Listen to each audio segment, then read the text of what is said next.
Welcome to the Encouraging Word, a place for thoughtful conversation, reflective faith, and encouragement for the journey.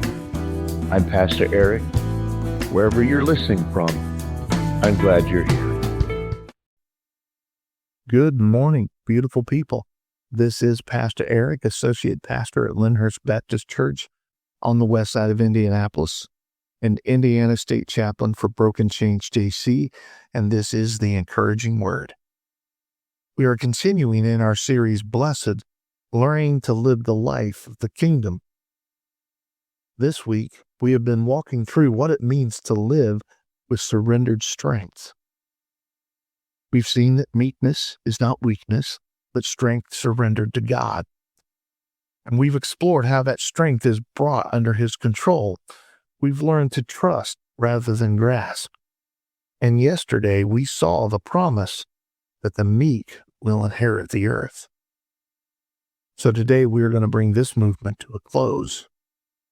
Today's devotion is entitled Strength Without Domination. Our scripture for today comes from Matthew chapter 11, verse 29. Take my yoke upon you and learn from me, for I am gentle and humble in heart, and you will find rest in your souls. If we want to understand meekness, we need to look to Jesus. He describes himself as gentle and humble in heart, and yet there is nothing weak about him. He speaks with authority.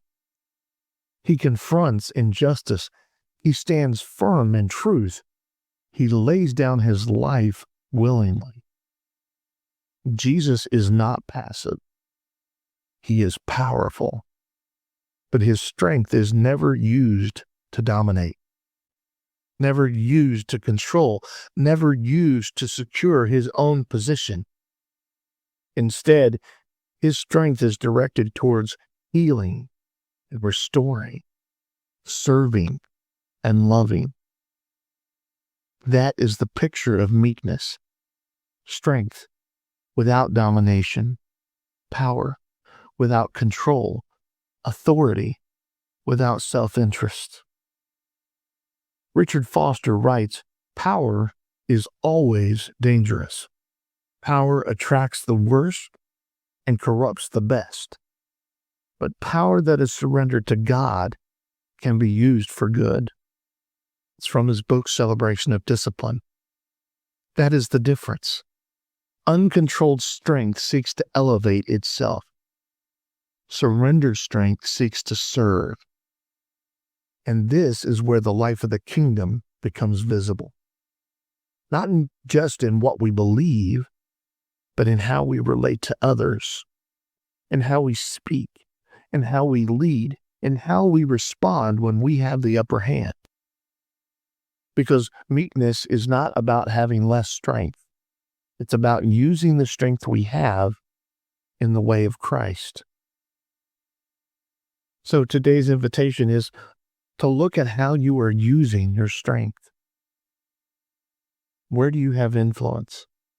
Where do you have the ability to assert yourself, to control, or to push your way forward? And what would it look like if you used that strength differently? To serve instead of dominate, to listen instead of override, to build up instead of secure your own position. Not because you're weak, but because your strength is no longer your own. It has been surrendered to God. Receive this blessing. May your strength be shaped by the heart of Christ.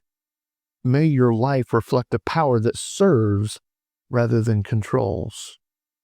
And may you discover the deep rest that comes from walking in his gentle and humble way.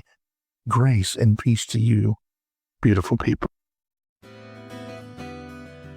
Thanks for sharing this time with me. I hope these words have given you space to breathe and something steady to carry with you into the rest of your day. Until next time, grace and peace.